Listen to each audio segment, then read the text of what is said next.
सिवान से आ रही है बड़ी खबर। सांसद ओम प्रकाश यादव को इंटरनेट कॉल के माध्यम से जान से मारने की दी गई धमकी। प्रेस वार्ता कर यह मामला बताया। 9:42 पर नेट का नंबर था, मेरे पास एक कॉल आया। उसने पूछा कि आप कौन बोल रहा है। हमने अपना नाम बताया, ओम प्रकाश यादव बोल रहा है। तो कहा कि अभी तुम्हारा टिकट ना कटा, इसके बाद सर कटेगा। हमने कहा भाई मेरा गुनाह तो बता दीजिए और अपना नाम पता बता दीजिए।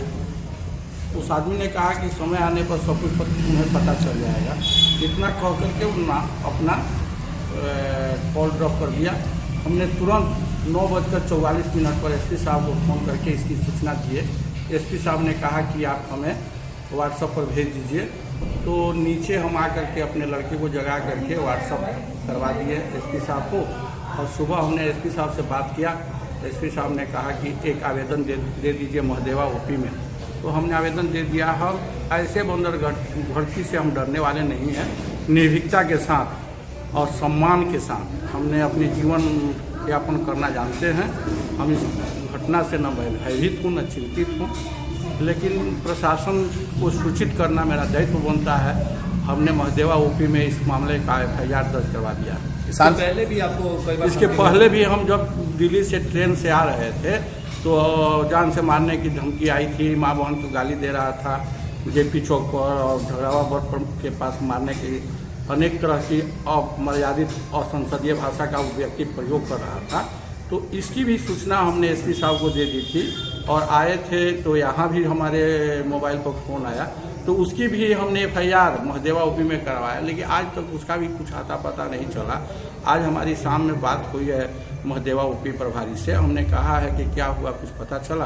तो उन्होंने कहा कि नहीं, अभी हम एक घटना के विवेचन में हैं, जब हम थाना बजा रहे हैं तो कुछ पता करते हैं। और हमें किसी से दुश्मनी तो है नहीं और जिला प्रशासन इस घटना को गंभीरता से ले रखा है और हमें पूर्ण विश्वास है कि आज देर सवेर इस घटना का उद्भेदन प्रशासन करेगा। सिवान में कहाँ से ये कॉल आ रहा है? ये नेट का कॉल है, विदेश का कॉल है। तो हमें लगता है कि यह बाहर से आ रहा है। सिवान में लगातार सर ये रिमर फैला हुआ है कि सिवान में 2 बाहुबली नेता की पत्नियां चुनाव मैदान में हैं और एक तो बड़े लोगों को लूटे थे और दूसरी व्यवसायियों को लूटे थे। इस पर सर आपका क्या? इस घटना को चुनाव से न जोड़ा जाए, लेकिन फिर भी सर एक चुनावी चुनावी माहौल है, लेकिन इस घटना को चुनावी माहौल से न जोड़ा जाए। चूँकि 2-3 महीना पहले भी इस तरह की घटना हमारे साथ घटी और इसके पहले भी बार बार ये घटनाएं आती रहती है और हम लोगों को तो आदत पड़ गया। हम तो बहुत हम देखे अपने बेटे को कि थोड़ा सा भी भयभीत और चिंतित नहीं हुआ। बिल्कुल आराम से एसपी साहब के मोबाइल पर व्हाट्सएप कर दिया और कहीं कोई घबराहट हमने हमारे परिवार में नहीं। हम लोगों को आदत पड़ गया। ऐसा क्यों लग रहा है कि बार-बार आपको कॉल आ रहा है? अब न जाने क्यों, हमने तो आज तक चींटी को बचा कर चलने का हमें आदत है। हमने किसी को अभी तक दिल दुखाने का काम नहीं किया है। अभी तक अपने आचरण और व्यवहार से किसी का दिल दुखाने का काम नहीं किया है। एक धुर जमीन भी हमने किसी का जोर जबरदस्ती न हड़पा है, न 5 रुपया किसी का ठगने का काम किया है।